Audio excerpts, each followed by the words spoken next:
പ്രിയപ്പെട്ട വിദ്യാർത്ഥികളെ, എല്ലാവർക്കും ബോട്ടണി ക്ലാസ്സിലേക്ക് സ്വാഗതം.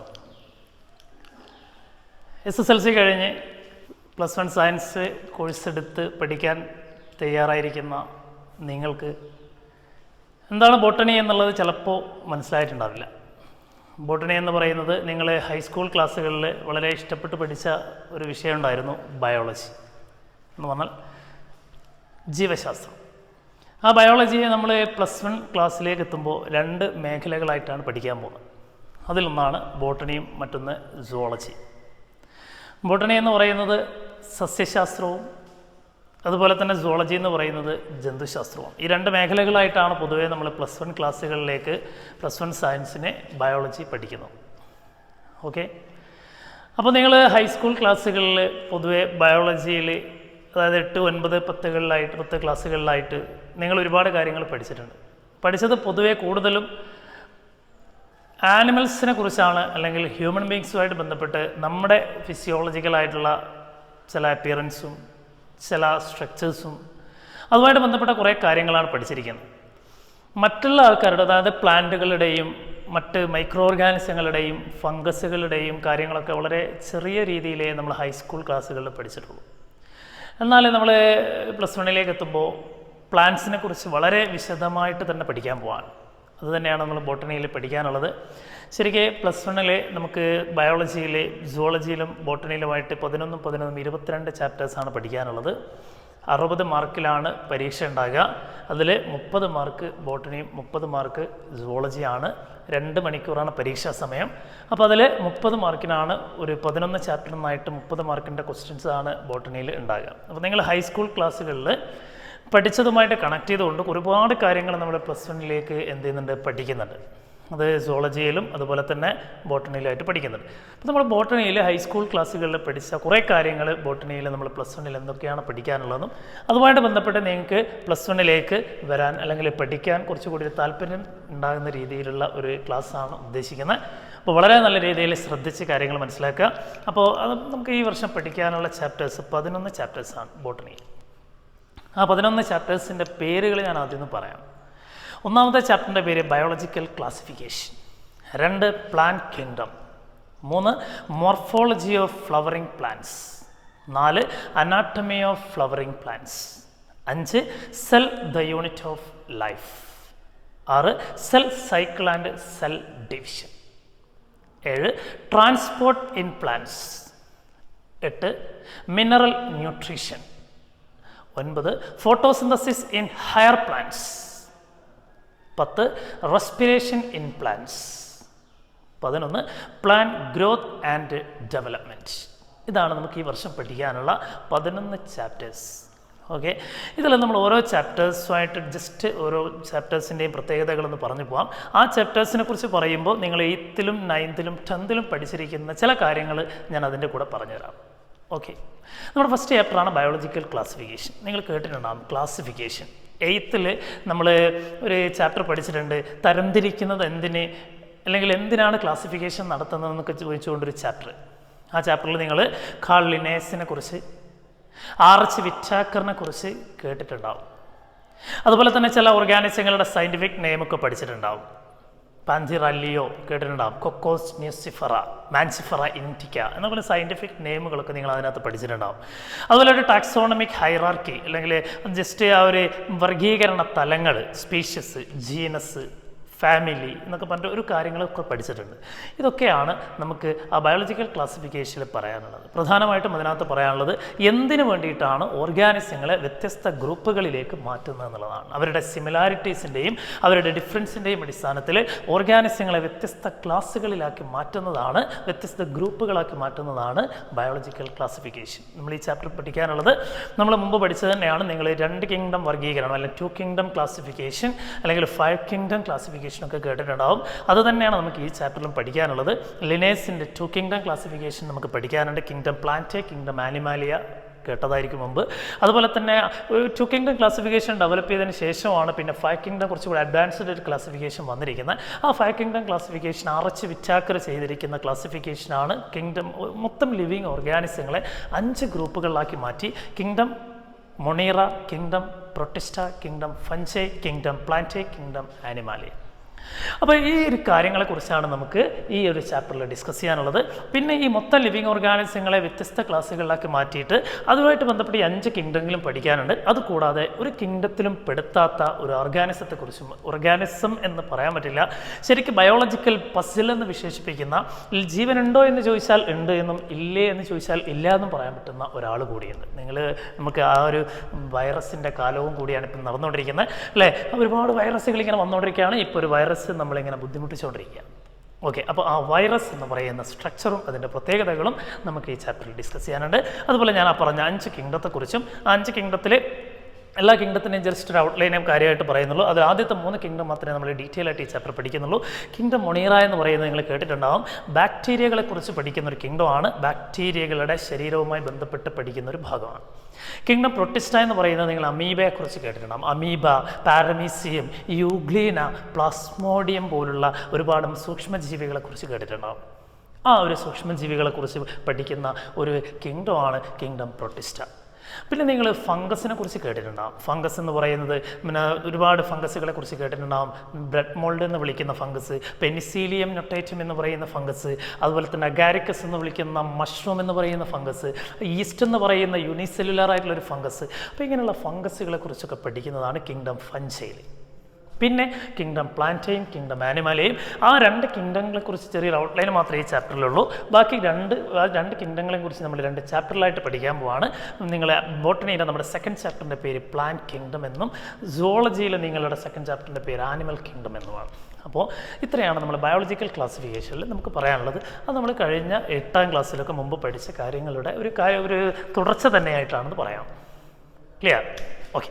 ഇനി രണ്ടാമത്തെ പാഠത്തിൻ്റെ പേര് പ്ലാന്റ് കിങ്ഡം. ഇവിടെ നിന്നാണ് നമ്മൾ ബോട്ടണിയിലേക്ക് എൻ്റർ ചെയ്യുന്നത്. പ്ലാന്റ് കിങ്ഡം എന്ന് പറയുന്നത് നമുക്ക് എന്തൊക്കെ പ്ലാന്റുകൾ അറിയാം. നിങ്ങളുടെ പ്ലാന്റുകളുടെ പേര് പറയാൻ ചോദിച്ചാൽ, നിങ്ങൾക്കറിയാവുന്ന പ്ലാന്റുകളുടെ പേര് പറയാൻ ചോദിച്ചാൽ നിങ്ങൾ ഒരുപാട് പ്ലാന്റുകളുടെ പേര് പറയും. പക്ഷെ ആ പറയുന്ന പ്ലാന്റുകളൊക്കെ മിക്കവാറും ഒരുപാട് ഫ്ലവറിങ് പ്ലാന്റുകളുടെ പേരായിട്ടായിരിക്കും വരിക. നിങ്ങൾ പറയുമ്പോഴൊക്കെ ഫ്ലവറിങ് പ്ലാന്റ് ആയിരിക്കും. കാരണം ഫ്ലവറിങ് പ്ലാന്റ് മാത്രമല്ല ഈ ഭൂമിയിലുള്ളത്, ഒരുപാട് ചെറിയ ചെറിയ പ്ലാന്റുകളുണ്ട്. ഒരുപാട് പ്ലാന്റുകൾ നിങ്ങൾക്ക് ഉദാഹരണത്തിന് കടലിലൊക്കെ പോയി കഴിഞ്ഞാൽ, കടപ്പുറത്തൊക്കെ പോയി കഴിഞ്ഞാൽ അവിടെ കടലിലൊക്കെ ജീവിക്കുന്ന ഒരുപാട് ചെടികളെ കാണാം. ചിലപ്പോൾ നിങ്ങൾ മുമ്പ് പഠിച്ചിട്ടുണ്ടാകും, ആൽഗകൾ എന്ന് വിശേഷിപ്പിക്കുന്ന കൂടുതലും കടലിലൊക്കെ കാണുന്ന ചില ചെടികൾ. പിന്നെ അതുകൂടാതെ നിങ്ങൾ ചെറുപ്പത്തിൽ കളിച്ചിരിക്കുന്ന ഒരു കുളത്ത് പോലത്തുള്ളൊരു ചെടി കണ്ടിട്ടുള്ള മഴക്കാലത്തൊക്കെ നമ്മുടെ വീടിൻ്റെ മതിലിൻ്റെ മുകളിലൊക്കെ നമുക്ക് ഈ ചെടിയെ കാണാൻ പറ്റും. അപ്പോൾ ഇങ്ങനെ മേലെ ഇങ്ങനെ ഒരു കുളത്ത് പോലെ ആയിട്ട് ഒരു തടിച്ചൊരു സാധനം ഉണ്ടാവും. അപ്പോൾ ഈ ചെടിയുടെ പ്രത്യേകത, ഈ ചെടി നമ്മുടെ പ്ലാന്റുകളുടെ കൂട്ടത്തിലെ 2ാമത്തെ വിഭാഗമാണ്. ആൽഗ കഴിഞ്ഞാൽ പിന്നെ വരുന്ന ഈ ചെടിയുടെ പേര് ബ്രയോഫൈറ്റ് എന്നാണ്. അപ്പോൾ നമ്മൾ ആൽഗയെക്കുറിച്ച് പഠിക്കണം, ബ്രയോഫൈറ്റിനെ കുറിച്ച് പഠിക്കണം. പിന്നെ നിങ്ങൾ കിണറ്റിൻ്റെ സൈഡിലും അതുപോലെ തന്നെ ചില ഇങ്ങനെ ചുരുണ്ട് നിൽക്കുന്ന അല്ലെങ്കിൽ കിണറ്റിൻ്റെ സൈഡിലും അതുപോലെ മാവിൻ്റെയൊക്കെ താഴെയായിട്ടൊക്കെ കാണുന്ന ഒരുപാട് ചെടികൾ, നിങ്ങൾ അതിൻ്റെ ഇലയെടുത്തിട്ട് നിങ്ങളുടെ കയ്യിൽ ഇങ്ങനെ അടിച്ചാൽ ഇലയുടെ അതിൻ്റെ അടിയിലുള്ള ഒരുപാട് പൊടി, നമ്മുടെ പൗഡർ പോലത്തെ ഒരു സാധനം നമ്മുടെ കയ്യിലാവും. അപ്പം 3ാമത്തെ ഒരു പ്ലാന്റ്, നമ്മുടെ ഫേൺസ് എന്ന് വിളിക്കുന്ന ആ 3ാമത്തെ വിഭാഗമാണ് ടെറഡോഫൈറ്റ്സ്. അതാണ് 3ാമത്തെ പ്ലാന്റ്.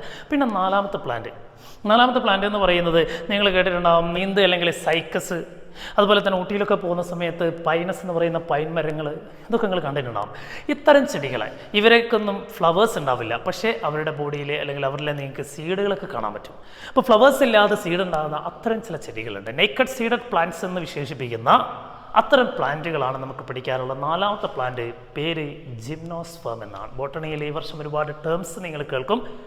ടേംസ് കേൾക്കുമ്പോൾ ബോട്ടണി പ്രയാസമെന്ന് വിചാരിക്കേണ്ട, വളരെ സിമ്പിളായിട്ട് പഠിക്കാൻ പറ്റുന്ന ഭാഗങ്ങളാണ് ബോട്ടണിയിൽ ഉണ്ടാകുക. ഓക്കെ, ജിംനോസ്പേം എന്നാണ് പേര്.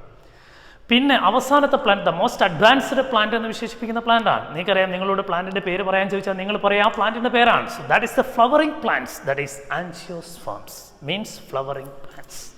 ഇപ്പോൾ ഈ 5 വിഭാഗം പ്ലാന്റുകളുടെ പേര്, ഈ 5 വിഭാഗം പ്ലാന്റുകളെ കുറിച്ചാണ് നമ്മൾ ആ ഒരു പ്ലാന്റ് കിങ്ഡത്തിൽ പഠിക്കാനുള്ളത്. Algae, bryophyte, pteridophyte, gymnosperm, angiosperm. The most primitive plant is algae and the most advanced plant is angiosperm. Clear? ഇത്രയാണ് നമുക്ക് 2ാമത്തെ ചാപ്റ്ററിൽ. ഇതിൻ്റെ ഡീറ്റെയിൽസും അതുമായിട്ട് ബന്ധപ്പെട്ട കാര്യങ്ങളും അതിൻ്റെ റീപ്രൊഡക്ഷൻ ഒക്കെ നമുക്ക് അതിനകത്ത് വിശദമായിട്ട് പറയാം. 3rd ചാപ്റ്ററിൻ്റെ പേര് മോർഫോളജി ഓഫ് ഫ്ലവറിംഗ് പ്ലാന്റ് എന്നാണ്. കേട്ടിട്ടുണ്ടാവും morphology. Morphology is the branch of biology which deals with the study of external structure of organism. External structure, ഒരു ഓർഗാനിസത്തിൻ്റെ ബാഹ്യഘടനയെക്കുറിച്ചുള്ള പഠനമാണ് നമ്മൾ പഠിക്കാൻ പോകുന്നത്. പ്ലാന്റ്സിൻ്റെ മോർഫോളജി ഓഫ് ഫ്ലവറിംഗ് പ്ലാന്റ് ആണ് എന്നാണ്. ആൻജിയോസ്പേമായ ഫ്ലവറിംഗ് പ്ലാന്റിൻ്റെ മോർഫോളജിക്കൽ പാർട്ടാണ്. ഒരു പ്ലാന്റിൻ്റെ മോർഫോളജിക്കൽ പാർട്ടിൽ എന്തൊക്കെ ഭാഗങ്ങളുണ്ടാവും എന്ന് ആലോചിച്ച് നോക്കുക. എന്തൊക്കെ ഉണ്ടാവും? സ്റ്റെം ഉണ്ടാവും, റൂട്ട് ഉണ്ടാവും, ലീഫ് ഉണ്ടാവും, വേരുകളുണ്ടാവും, കാണ്ടം ഉണ്ടാവും, അതുപോലെ തന്നെ ഇലകളുണ്ടാവും. റെഡി അല്ലേ? പിന്നെ ആ ഒരു ഫ്ലവറിംഗ് പ്ലാന്റിൽ മെയിനായിട്ട് കാണുന്ന മറ്റൊരു സാധനമാണ് ഫ്ലവർ. കേട്ടിട്ടുണ്ടാവും. അതായത് പൂവുണ്ടാവും, പൂവുണ്ടായിക്കഴിഞ്ഞാൽ പിന്നെ കായുണ്ടാവും അല്ലേ, അതിൽ വിത്തുകളുണ്ടാവും. അപ്പോൾ ഒരു പ്ലാന്റിൻ്റെ മോർഫോളജിക്കൽ ഏരിയ എന്ന് പറയുന്നത്, മോർഫോളജിക്കൽ പാർട്ട് എന്ന് പറയുന്നത് stem, leaf, root, flower, fruit, seed. അപ്പോൾ ഇത്രയും സ്ട്രക്ചേഴ്സ്. ഒരു പ്ലാന്റിൻ്റെ റൂട്ടിൻ്റെ പ്രത്യേകത എന്താണ്? നിങ്ങൾ ഇതിനകത്ത് ചെറിയ ക്ലാസ് കേട്ട ഒരു സാധനം ഞാൻ പറഞ്ഞുതരാം. നിങ്ങൾ കേട്ടിട്ടുണ്ടാവും ഏകബീജപത്രസസ്യവും ദ്വിബീജപത്രസസ്യവും എന്ന് പറഞ്ഞാൽ dicot plants and monocot plants. ഒരു വിത്തിനകത്ത് അതിൻ്റെ ഭ്രൂണത്തെ, അതായത് എംബ്രിയോയെ പൊതിഞ്ഞുകൊണ്ട് 2 കോട്ടുകൾ കാണുന്നുണ്ടെങ്കിൽ അത് ഡൈക്കോട്ട് പ്ലാന്റ് ആണ്. അത് ഒന്നേ ഉള്ളൂ എങ്കിൽ അത് മോണോക്കോട്ടാണ്. നിങ്ങൾ ശ്രദ്ധിച്ചിട്ടുണ്ടാകും, ഇപ്പോൾ ഒരു പയറൊക്കെ മുളച്ച് വരുന്ന സമയത്ത് ഒരു 2 സാധനം ഇങ്ങനെ ഇതളുകളായിട്ട് തുറന്നു വരും. അപ്പോൾ ആ പയറുകൾ അല്ലെങ്കിൽ ഈ കടലയൊക്കെ തുറന്നാൽ നിങ്ങൾക്ക് 2 കിട്ടും അല്ലേ? അതുപോലെ തന്നെ നിലക്കടലയൊക്കെ നിങ്ങൾ പൊളിച്ചെടുത്ത് നിങ്ങൾക്ക് 2 കാണാൻ പറ്റും. ഇതൊക്കെ അതാണ് അതിൻ്റെ കോട്ടിലിഡൺ അല്ലെങ്കിൽ കോട്ട് എന്ന് പറയാം. അപ്പം ഇത്ര 2 കാണുന്ന പ്ലാന്റുകളൊക്കെ ഡൈക്കോട്ട് പ്ലാന്റ് ആണ്. സീഡിനകത്ത് എംബ്രിയോക്കകത്ത് embryo having 2 cotyledons, that plant is called dicot plants. And embryo having only 1 cotyledon, that is monocot. അപ്പോൾ ഇത്തരം 2 പ്ലാന്റുകളെ കുറിച്ച് നമ്മൾ ഇതിനകത്ത് പറയും. ഓക്കെ, അപ്പോൾ ഇത്തരം പ്ലാന്റുകളുടെ മോർഫോളജിയാണ് അതിൻ്റെ വേരിൻ്റെയും അതിൻ്റെ കാണ്ടത്തിൻ്റെയും ഇലകളുടെയും പൂവിൻ്റെയും ഒക്കെ പ്രത്യേകതകൾ വളരെ വിശദമായിട്ട് നമുക്ക് ആ ചാപ്റ്ററിൽ വിശദീകരിക്കാം. ഇനി നമ്മൾ 4ാമത്തെ ചാപ്റ്റർ, നമ്മുടെ പുറം ഭാഗത്തെ മാത്രം പഠിച്ചാൽ പോരാ, നമുക്ക് ആന്തരഭാഗങ്ങളെക്കുറിച്ച് പഠിക്കണം. നമ്മൾ ആനിമൽസിൻ്റെ ആന്തരഘടനയൊക്കെ പഠിച്ചിട്ടുണ്ട് അല്ലേ? നമ്മൾ ചെറിയ ക്ലാസ്സുകളിൽ 8ലും 9ലും 10ലുമായിട്ട് നമ്മൾ ഒരുപാട് കാര്യങ്ങൾ പഠിച്ചിട്ടുണ്ട്. നമ്മുടെ ആന്തരഭാഗത്തിൽ ഒരുപാട് ടിഷ്യൂസിനെ കുറിച്ച് പഠിച്ചിട്ടുണ്ട്. എപ്പിത്തീലിയൽ ടിഷ്യൂസ് കേട്ടിട്ടുണ്ടാവും, മസ്കുലർ ടിഷ്യൂസ്, അതുപോലെ തന്നെ നമ്മുടെ ബോൺസിനെ കുറിച്ച് പഠിച്ചിട്ടുണ്ട്. മുമ്പ് എത്ര ബോൺ ഉണ്ടെന്നും അതിൻ്റെ പ്രത്യേകതകളൊക്കെ പഠിച്ചിട്ടുണ്ട്. മസിൽസിനെ കുറിച്ച് പഠിച്ചിട്ടുണ്ട്. നമ്മുടെ ബോഡിക്കകത്തുള്ള ഡൈജസ്റ്റീവ് സിസ്റ്റത്തെക്കുറിച്ച്, സർക്കുലേറ്ററി സിസ്റ്റത്തെക്കുറിച്ച് അതൊക്കെ നമ്മൾ ചെറിയ ക്ലാസ്സുകൾ 8, 9, 10 പഠിച്ചതാണ്. നമ്മൾ ഇതിനകത്ത് പഠിക്കാൻ പോകുന്ന ഒരു പ്ലാന്റിൻ്റെ ഇൻറ്റേർണൽ സ്ട്രക്ചറാണ്. 8ാം ക്ലാസ്സിൽ നിങ്ങൾ ശ്രദ്ധിച്ചിട്ടുണ്ടാകും. 8ാം ക്ലാസ്സിൽ 1ാമത്തെ ചാപ്റ്റർ തന്നെ നിങ്ങൾ life mysteries in liquid chambers എന്ന് പറയുന്ന ചാപ്റ്ററിൽ ഒരു പ്ലാന്റിൻ്റെ സെക്ഷൻ എടുക്കുന്ന മൈക്രോസ്കോപ്പിൽ ഒബ്സർവ് ചെയ്യുന്ന ഒരു കാര്യം പഠിച്ചിട്ടുണ്ടാകും. അപ്പോൾ അത്തരത്തിലൊരു പ്ലാന്റിൻ്റെ സെക്ഷൻ എങ്ങനെ എടുക്കുന്നതും ആ സെക്ഷൻ എടുത്ത പ്ലാന്റിൻ്റെ ഇൻറ്റേർണൽ സ്ട്രക്ചേഴ്സിൽ എന്തൊക്കെ ഭാഗങ്ങൾ കാണുന്നു എന്നൊക്കെയാണ് പഠിക്കാനുള്ളത്. 9ലും 8ലും ഒക്കെ ആയിട്ട് നിങ്ങൾ ആ ടിഷ്യൂസിൻ്റെ പേര് കേട്ടിട്ടുണ്ടാകും. മെരിസ്റ്റം എന്ന് പറയുന്ന ടിഷ്യൂസിനെ കുറിച്ച് നിങ്ങൾ 9ൽ അവസാനത്തെ ചാപ്റ്റർ പഠിച്ചിട്ടുണ്ട്. അതുപോലെ തന്നെ ടിഷ്യൂസായ പാരൻകൈമ, സ്ക്ലിയറൻകൈമ, കോളൻകൈമ, സൈലം, ഫ്ലോയം ഇതൊക്കെ നമ്മൾ 8ൽ പഠിച്ചിട്ടുണ്ട്. അപ്പോൾ ഇത്തരം ടിഷ്യൂസിനെ കുറിച്ച്, മെരിസ്റ്റമിലെ കോശങ്ങളുടെ ധർമ്മം, മെരിസ്റ്റം സെൽസിൻ്റെ പ്രത്യേകതകളും അതിൻ്റെ ഗ്രോത്തിൻ്റെ ഒരു എങ്ങനെയാണ് അത് ഗ്രോത്ത് കണ്ടക്ട് ചെയ്യുന്നതും, അതുപോലെ തന്നെ പാരൻകൈമ, സ്ക്ലിയറൻകൈമ, കോളൻകൈമ, സൈലം, ഫ്ലോയം കേട്ടിട്ടുണ്ടാവും. ഇത്തരം ടിഷ്യൂസും അതിൻ്റെ വാട്ടർ കണ്ടക്റ്റിംഗ് ടിഷ്യൂസായ സൈലം, ഫ്ലോയം ഇതിനൊക്കെ കുറിച്ച് നമ്മൾ പഠിച്ചിട്ടുണ്ട്. അപ്പോൾ ഇത്രയും കാര്യങ്ങളാണ് നമ്മൾ ശരിക്കും ആ ഒരു ചാപ്റ്റർ പഠിക്കാനുള്ളത്. അപ്പോൾ പഠിക്കാനുള്ള ആ ചാപ്റ്ററിൻ്റെ പ്രത്യേകത, ആ ചാപ്റ്ററിൻ്റെ പേരാണ് anatomy of flowering plants, the branch of biology which deals with the study of internal structure of plants. അതാണ് നമ്മുടെ 4ാമത്തെ ചാപ്റ്ററിൻ്റെ പേര്.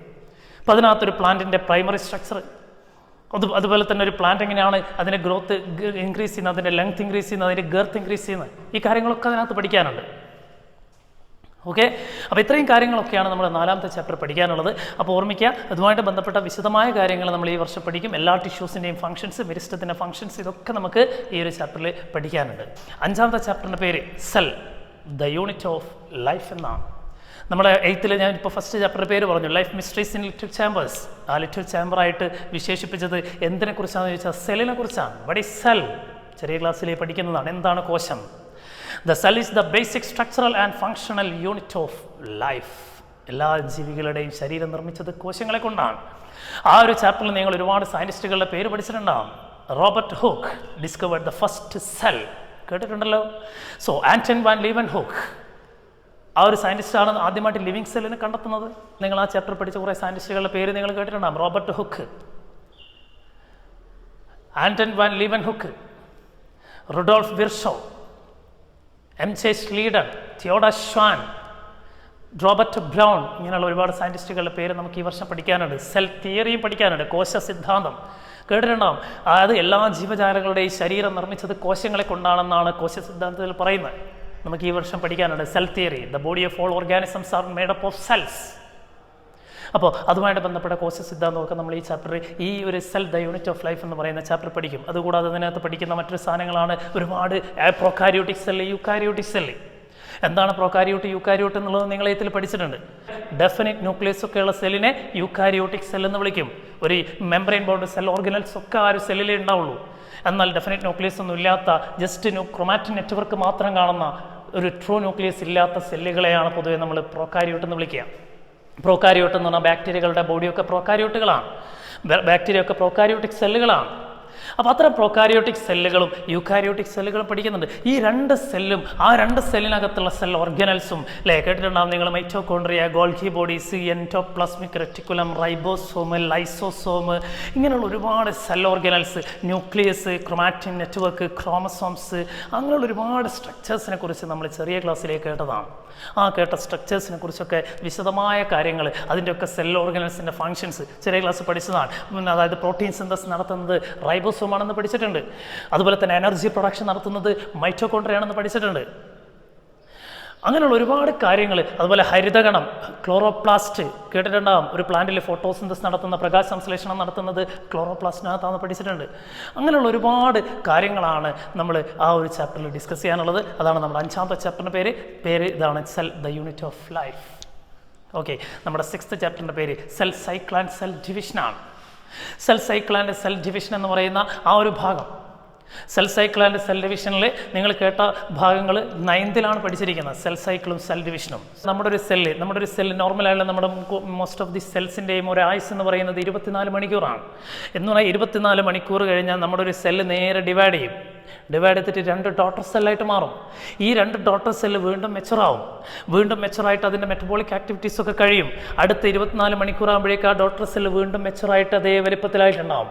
അടുത്ത 24 മണിക്കൂർ കഴിഞ്ഞാൽ ആ സെല്ല് വീണ്ടും ഡിവൈഡ് ചെയ്തിട്ട് ഡോട്ടർ സെല്ലായിട്ട് മാറും. സോ 24 മണിക്കൂറിനിടയിൽ നമ്മുടെ സെല്ലിനകത്ത് നടക്കുന്ന ഈ ഒരു series of events that occurs inside the cells leading to cell division, that is called cell cycle.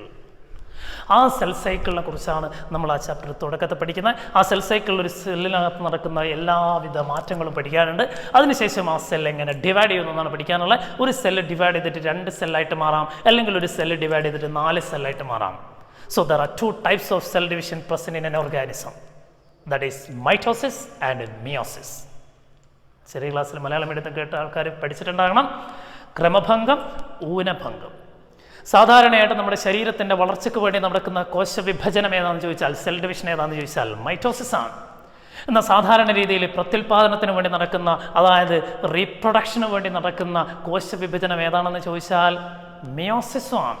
ഈ 2 കോശവിഭജനത്തെക്കുറിച്ചാണ് നമ്മൾ അതിനകത്ത് പഠിക്കാനുള്ളത്. ഇപ്പോൾ ഇതിനകത്ത് നിങ്ങൾ ചിലപ്പോൾ കേൾക്കുന്ന ഒരു ടേം ഉണ്ട്. നമ്മുടെ ബോട്ടണിയിൽ +1 എത്തിക്കഴിഞ്ഞാൽ നിങ്ങൾക്ക് കേൾക്കാൻ പറ്റുന്നൊരു ടേമാണ് ഹാപ്ലോയിഡ് സെല്ല്, ഡിപ്ലോയിഡ് സെല്ല്. ചെറിയ ക്ലാസ്സിൽ നിങ്ങളത് കേട്ടിട്ടുണ്ടാവും. അത് ചെറിയൊരു സംശയങ്ങളുണ്ടാവണം. അപ്പോൾ ആ ഒരു സെല്ലിൻ്റെ പ്രത്യേകത ജസ്റ്റ് ചെയ്യാനെന്ന് പറയാം. Haploid and diploid cell. Haploid സെല്ലിൻ്റെ പ്രത്യേകത എന്തെന്ന് ചോദിച്ചാൽ, ശ്രദ്ധിച്ചോ, ഒരു ഹാപ്ലോയിഡ് സെല്ലും ഒരു ഡിപ്ലോയിഡ് സെല്ലും തമ്മിലുള്ള വ്യത്യാസം എന്താണെന്ന് ചോദിച്ചാൽ പറയാൻ പറ്റണം. നമ്മുടെ സെല്ലിനകത്ത് ന്യൂക്ലിയസ് ഉണ്ട്. ആ ന്യൂക്ലിയസിനകത്ത് ക്രോമസോമുകൾ ഉണ്ടാവും. നമ്മുടെ ഒരു സെല്ലിനകത്ത് ന്യൂക്ലിയസിനകത്ത് 46 ക്രോമസോം ഉണ്ടെന്നാണ്. 23 ജോഡികളായിട്ട് 46 ക്രോമസോമുകളാണ് പൊതുവേ നമ്മുടെ ശരീരത്തിൽ ഉണ്ടാകുക. അതിൽ നമ്മുടെ 23 ക്രോമസോമിനെ, ഇതിപ്പോൾ 23 വിചാരിച്ചു, 23. അതുപോലെ തന്നെ ആ സെല്ലിൽ വേറൊരു 23 ക്രോമസോമുകളും കൂടി ഉണ്ടാകും. അപ്പോൾ മൊത്തം 46. ഇതൊരു 23, ഇതൊരു 23. അപ്പോൾ മൊത്തം 46. ഈ 23 ക്രോമസോമിനെ ഒരു സെറ്റ് എന്ന് വിളിക്കാം. അടുത്ത 23നെ വേറൊരു സെറ്റ് എന്ന് വിളിക്കാം. അപ്പോൾ ഒരു സെല്ലിനകത്ത് ഈ 2 സെറ്റ് ക്രോമസോമുകളും ഒരു സെല്ലിൻ്റെ ന്യൂക്ലിയസിനകത്തുണ്ടെങ്കിൽ ആ സെല്ലിനെയാണ് പൊതുവെ നമ്മൾ ഡിപ്ലോയിഡ് സെൽ എന്ന് വിളിക്കുക. ഡിപ്ലോയിഡ് സെല്ലിനെ റെപ്രസെൻ്റ് ചെയ്യാൻ നമ്മൾ ഉപയോഗിക്കുന്ന ഒരു ലെറ്ററാണ് 2n എന്നാണ് നമ്മൾ പൊതുവേ അതിനുപയോഗിക്കുക. അപ്പോൾ 2n എന്ന് പറയുന്ന സെല്ല് ഒരു ഡിപ്ലോയിഡ് സെല്ലായിരിക്കും. So the cell having 2 sets of chromosome. ഇനി നമ്മളൊരു ഇപ്പോൾ ഉദാഹരണത്തിന് നമ്മൾ 46 ക്രോമസോമാണ് നമ്മുടെ സെല്ലിലുള്ളതെന്ന് പറഞ്ഞു. നമ്മൾ ഗാമേറ്റ് ഉണ്ടാകുന്ന സമയത്ത് റീപ്രൊഡക്ഷന് വേണ്ടിയിട്ട് നിങ്ങൾ സ്പേമും ഓവും പഠിച്ചിട്ടുണ്ടാവും. ഒരു സ്പേം ഉണ്ടാകുന്ന സമയത്ത് സ്പേമിനകത്ത് ഒരിക്കലും 46 ക്രോമസോം ഉണ്ടാവില്ല, 23 ഉണ്ടാവുള്ളൂ. എന്ന് പറഞ്ഞാൽ സ്പേമിനകത്ത് ഒരു സെറ്റ് ക്രോമസോം മാത്രമേ ഉണ്ടാവുള്ളൂ. ഒരു സെറ്റ് ക്രോമസോം മാത്രം കാണുന്ന ഇത്തരം സെല്ലുകളെയാണ് പൊതുവേ നമ്മൾ ഹാപ്ലോയിഡ് സെൽ എന്ന് വിളിക്കുക. അതിനെ റെപ്രസെൻ്റ് ചെയ്യുക പൊതുവേ നമ്മൾ സ്മോൾ ലെറ്റർ n മാത്രം ഉപയോഗിച്ചിട്ടാണ്. അപ്പോൾ ഓർമ്മിക്കുക, n means the haploid set of chromosome, the cell having only one set of chromosome, that cell is called haploid cell. ഇത്തരം ഹാപ്ലോയിഡ് സെല്ല് മാത്രം കാണുന്ന ഓർഗാനിസങ്ങളുണ്ട്. അത്തരം ഓർഗാനിസങ്ങളെയൊക്കെ നമ്മൾ ഹാപ്ലോയിഡ് ഓർഗാനിസങ്ങൾ എന്നാണ് വിളിക്കുക.